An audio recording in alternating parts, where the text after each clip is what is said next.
Apat ng arestado sa magkakahiwalay na bypass operation ng mga otoridad sa lungsod ng Naga. Unang naaresto ang suspect na si Alias Remedio, 34 anyos, self-employed, may live-in partner at residente ng Zone 7 Sagrada Familia, Barangay Peña, Francia, alas 2:10 ng hapon nitong Lunes, April 7. Nakumpiska sa kanya ang 3 pirasong heat-sealed transparent plastic sachet na may laman ng hinihinalaang shabu. Alas 3:28 ng hapon ng parehong araw ay naaresto naman ng mga otoridad si Alias Jonathan, 55 anyos, STL collector, newly identified drug personality sa Zone 7 Sagrada Familia, Barangay Peña, Francia sa parehong lungsod. Nakumpiska sa kanya ang 10 piraso ng heat-sealed transparent plastic sachet na may laman ng hinihinalaang shabu at isang 500 peso bill na ginamit bilang budol money. Alas 5:10 ng hapon ng pareho ring araw, nasa kote rin ng mga otoridad si alias Richard, 28 anyos, tattoo artist ng San Antonio Zone 1 Barangay Concepcion, Pequeña, Naga City. Nakumpiska mula sa kanya ang 6 na piraso ng heat-sealed transparent plastic sachet na may laman ng hinihinalaang shabu. Ayon kay Police Staff Sergeant Robert Aguilion, Assistant Public Information Officer ng Naga City Police Office, matagal nang sinusubaybayan ng mga otoridad ang mga suspect na sina Remedio at Richard.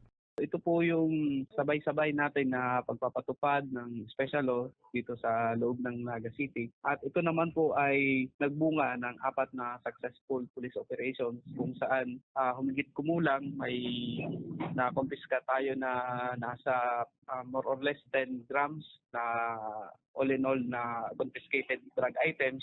Martes, Abril 8, nang maaresto rin ang isa pang drug personality sa lungsod na kinilalang si alias Amelia, 60 anyos, drug den maintainer at residente ng Zone 7 Sagrada Familia, Barangay Peña, Francia. Nakuha rin mula sa kanya ang ilang pakete ng hinihinalaang shabu. Hindi po tayo titigil na masakote itong mga involved sa illegal drug trade at paalala na din po sa mga gusto sumubok at ngayon ay involved kung kaya pang magbago.